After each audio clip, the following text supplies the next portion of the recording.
ജനങ്ങളുടെ മനസ്സിനെ സ്വാധീനിക്കുക എന്നുള്ളത് എളുപ്പമുള്ള കാര്യമൊന്നുമല്ല. പ്രത്യേകിച്ച് അവസാനത്തെ 2-3 ദിവസങ്ങളിൽ ജനങ്ങളെ ഏതൊരു തരത്തിലും അവരുടെ തീരുമാനങ്ങളെ അട്ടിമറിക്കണം ഒരാൾക്കും സാധ്യമല്ല. ഇത്തവണത്തെ പാലക്കാടിന്റെ ജനാധിപത്യ ബോധം മതേതര കാഴ്ചപ്പാടൊക്കെ ഉയർത്തിപ്പിടിക്കുന്ന ഒരു തെരഞ്ഞെടുപ്പാണ്. പക്ഷങ്ങൾ പറഞ്ഞ് ജനങ്ങളുടെ വോട്ടുകളെ തിരിച്ചിരുന്നതൊക്കെ അവസാനിച്ചിരിക്കുകയാണ്. ജനങ്ങൾ കൂട്ടത്തോടെ അറിഞ്ഞു ചെയ്യുന്ന വോട്ടായി ഇത്തവണത്തെ വോട്ട് മാറും. അത് നിങ്ങൾക്ക് വോട്ടർമാരുടെ മുഖഭാവങ്ങളിൽ നിന്ന് മനസ്സിലാവും. ഞാൻ അതിന്റെ ഒരു ടെക്നിക്കാലിറ്റിയും കൂടി പറയാം. സാധാരണ എവിടെ ഉപതെരഞ്ഞെടുപ്പ് നടന്നാലും ഒരു 3% മുതൽ 5% വരെ പോളിംഗ് ശതമാനം കുറയേണ്ടതാണ്. അതിന്റെ ടെക്നിക്കാലിറ്റി നിങ്ങൾക്കറിയാം. ഇവിടെയുള്ളവർ മറ്റു സ്ഥലങ്ങളിൽ ജോലിയുള്ളവരുണ്ടാകും, മറ്റ് സാഹചര്യങ്ങളൊക്കെ ഉള്ളതുകൊണ്ട്. പക്ഷെ ആ 3 മുതൽ 5% വരെയുള്ള ആ താഴ്ചയെ മറികടന്നുകൊണ്ട് വോട്ടിന്റെ ശതമാനത്തിൽ കഴിഞ്ഞ തവണത്തെ അതേ ശതമാനം നിലനിർത്തുകയെങ്കിലും ചെയ്യുന്ന ഒരു തെരഞ്ഞെടുപ്പായിരിക്കും. വോട്ടിന്റെ എണ്ണത്തിൽ, ടോട്ടൽ പോൾ ചെയ്ത വോട്ടിന്റെ എണ്ണത്തിൽ കഴിഞ്ഞ തവണത്തേതിൽ നിന്ന് ഒരു 100 വോട്ടെങ്കിലും കൂടുതലുണ്ടാകും. ഞാനിപ്പോഴും പ്രതീക്ഷിക്കുന്നത് 1.5 ലക്ഷത്തിലേറെ സമ്മതിദായകർ വളരെ കൃത്യമായി വോട്ട് രേഖപ്പെടുത്തും എന്ന് തന്നെയാണ്. 1,95,000 തൊട്ട് താഴെയുള്ളതിൽ 1,50,000 മുകളിൽ വോട്ട് പോൾ ചെയ്യപ്പെടും എന്നുള്ളതാണ് ജനങ്ങളുടെ പ്രതീക്ഷയിൽ നിന്ന്. വിളി വന്നവരൊക്കെ, വണ്ടി പിടിച്ച് വന്നവർ, ഇന്നലെ രാവിലെ ഉച്ചയ്ക്കൊക്കെ ഗൾഫിൽ നിന്നും വിദേശങ്ങളിൽ നിന്നും ഡൽഹിയിൽ നിന്നൊക്കെ വിളിച്ച് വരണ്ടെന്ന് വിചാരിച്ചായിരുന്നു. വരാൻ പോവുകയാണ്, ഞങ്ങളവിടെ ഉണ്ടാകും, നിങ്ങളുടെ കൂടെ അല്ലെങ്കിൽ പിന്നെ ആരുടെ കൂടെ നിൽക്കേണ്ടത് എന്നുള്ള ചോദ്യങ്ങളും. ഞാൻ വയനാട് ഉപതെരഞ്ഞെടുപ്പിലെ പോളിംഗ് ശതമാനം 5% കുറയും എന്ന് പറഞ്ഞത് സാധാരണ കണക്ക് വെച്ചിട്ട് പോലുമല്ല. അതിനുമപ്പുറത്തെ കാഴ്ചപ്പാടുള്ളത് കൊണ്ട് തന്നെയാണ്. 10% അവിടെ വോട്ട് കുറഞ്ഞു, എണ്ണത്തിൽ ഗണ്യമായ കുറവുണ്ടായി. അപ്പോൾ അതുകൊണ്ട് തന്നെ ഇവിടെ വളരെ കൃത്യമായി ഞാൻ പറയുന്നു, എണ്ണത്തിൽ കൂടുതലുണ്ടാകും, ശതമാനം ഒട്ടും താഴുകയുമില്ല. ജനങ്ങളുമായി ബന്ധപ്പെട്ട വിഷയങ്ങൾ, ആ വിഷയങ്ങളിൽ ശ്രദ്ധ കേന്ദ്രീകരിച്ച് ഇന്നലെയും പ്രചരണം. ഞാൻ എൻ്റെ ശ്രദ്ധ എത്ര നിങ്ങൾ ശ്രമിച്ചിട്ടും വേറൊന്നിലേക്കും മാറിപ്പോയിട്ടില്ല. എനിക്ക് 2 വോട്ടുണ്ടെന്ന് പറഞ്ഞ കള്ളന്മാരുടെ അടുത്ത് മാത്രമാണ് അത് തിരുത്താൻ വേണ്ടി ഞാൻ കുറച്ചു നേരം ഇരുന്നത്. അപ്പോൾ അതുകൊണ്ട് തന്നെ ആ ഒരു വിഷയത്തിലല്ലാതെ ഞാൻ ജനങ്ങളുമായി ബന്ധപ്പെട്ട് നിൽക്കുന്ന കാര്യങ്ങളിലും അവരുടെ അടുത്ത് എത്തുന്നതിലും മാത്രം ശ്രദ്ധിച്ചിരുന്ന ഒരാളാണ്. ആ ശ്രദ്ധ തന്നെയാണ് അവസാന ദിവസം അതും തെറ്റിക്കാൻ പറ്റില്ല. ആയിക്കോട്ടെ, ആവട്ടെ. പരാതി ആക്ഷേപങ്ങളല്ലേ, ആക്ഷേപം എന്നല്ലേ വാക്കുപയോഗിക്കുന്നുണ്ട്. വസ്തുതകൾ എന്ന് പറയുന്നില്ല. നമ്മൾ കൊടുത്ത പരാതി ഇലക്ഷൻ കമ്മീഷൻ വസ്തുതകൾ വെച്ചുകൊണ്ട്, അത് ആക്ഷേപമല്ല. ആക്ഷേപവും വസ്തുതയും തമ്മിലുള്ള വ്യത്യാസങ്ങൾ അത് വാർത്തയിലാണെങ്കിൽ പോലും കൃത്യമായി ജനങ്ങളിലേക്ക് എത്തിക്കണം. അതുകൊണ്ട് നമുക്കെതിരെ എന്ത് ആക്ഷേപവും ആരോപണവും പറയാം. നമ്മൾ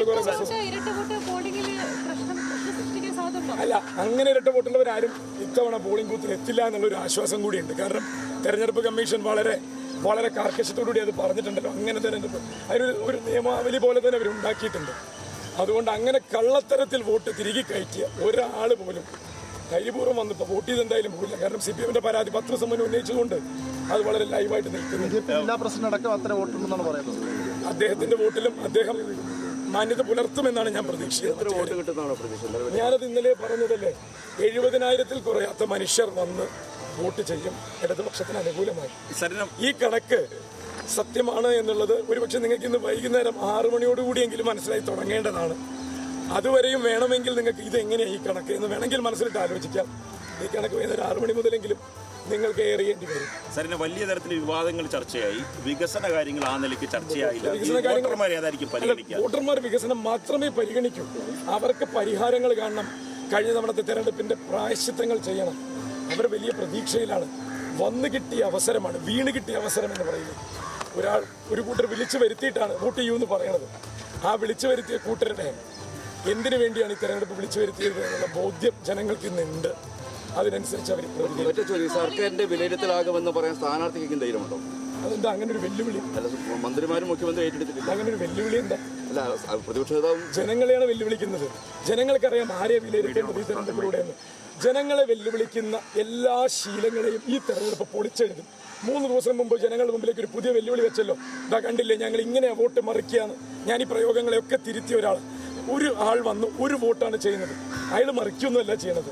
ആ മനുഷ്യൻ്റെ വോട്ട് രേഖപ്പെടുത്തുകയാണ്, അറിഞ്ഞു നൽകുകയാണ്. അത് കൂട്ടത്തോടെ കുറേ പേര് ചെയ്യുമ്പോൾ മറിച്ചു, മറിഞ്ഞു, അല്ലെങ്കിൽ മാറ്റിക്കുത്തി, ഈ പ്രയോഗങ്ങളൊക്കെ ജനാധിപത്യ വിരുദ്ധമാണ്. ഞാൻ അതുകൊണ്ട് തന്നെ വളരെ കൃത്യമായി പറയുന്നു, ജനങ്ങളെ വില കുറച്ച് കാണുന്ന ചോദ്യങ്ങളും കഴിവതും ഇന്ന് ഒഴിവാക്കുക. വളരെ പോസിറ്റീവായി ഇന്നത്തെ ഇലക്ഷനെ റിപ്പോർട്ട് ചെയ്യുക. ഇന്നലത്തെ പത്രപരസ്യം തിരിച്ചടിക്കുന്നു. ഞാനെല്ലാം പറഞ്ഞു കഴിഞ്ഞില്ലേ, പോസിറ്റീവായി റിപ്പോർട്ട് ചെയ്യാൻ പറഞ്ഞു കഴിഞ്ഞ ഉടനെ ഒരു നെഗറ്റീവ് പ്രതിപക്ഷത്തിന്റെ ബി ജെ പിയുടെ അധ്യക്ഷൻ ഒരു ദിവസം ചോദിക്കുന്നത് ഇന്ന് തോറ്റാൽ വി ഡി സതീശൻ പ്രതിപക്ഷ അവസാനം രാജിവെക്കുമെന്ന്. പാലക്കാടിന് നല്ലത് തോന്നും, പാലക്കാടിന് നല്ലത് വരുത്തണം. പാലക്കാട് തീരുമാനിക്കുന്നത് ശരിയുടെ സത്യത്തിന്റെ തീരുമാനമായിരിക്കും. അതെനിക്കറിയില്ല. അന്ന് പ്രാർത്ഥിക്കുന്നവരും നിന്ന് പ്രാർത്ഥിക്കുന്നവരും തമ്മിൽ വ്യത്യാസമുണ്ട്. അതുകൊണ്ട് വന്ന് പ്രാർത്ഥിക്കുന്നവരുടെ പ്രാർത്ഥനയും നിന്ന് പ്രാർത്ഥിക്കുന്നവരുടെ പ്രാർത്ഥനയും തമ്മിലുള്ള ചെറിയൊരു വ്യത്യാസം എല്ലാറ്റിലും. അതെ അതെ അതെ, ഓടി നടക്കാൻ അറിയണം ജനങ്ങൾക്ക് വേണ്ടിയെന്നേ.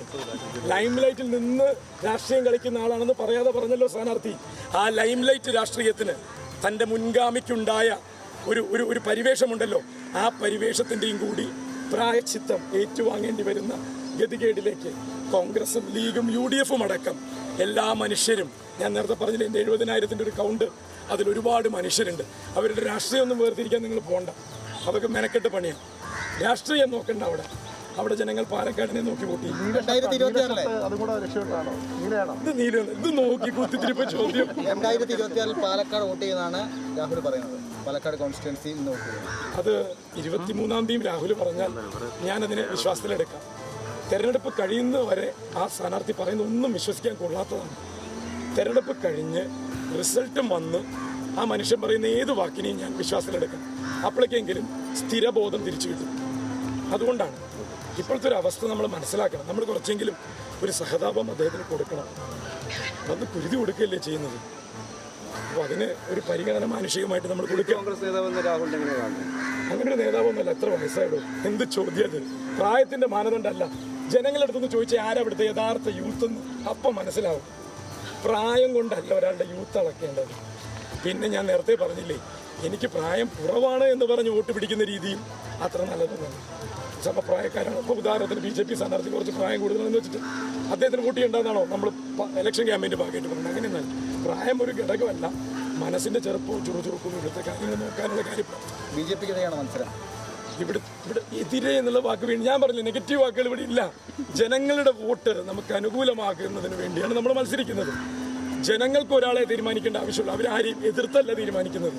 ഇതാണ് നമ്മൾ മനസ്സിലാക്കേണ്ടത്. നിങ്ങൾ ആരെങ്കിലും വോട്ട് ചെയ്യുമ്പോൾ ഒരാൾക്ക് എതിർത്ത് വോട്ട് ചെയ്യുന്നുണ്ടോ എന്ന് എനിക്കറിയില്ല. ഞാനൊക്കെ വോട്ട് ചെയ്തത് ഒരാൾക്ക് വേണ്ടിയാണ് വോട്ട് ചെയ്യുന്നത്. അപ്പോൾ എതിർത്ത് വോട്ട് ചെയ്യുന്ന ഒരു മനുഷ്യനും ഇവിടെ ഉണ്ടാവില്ല.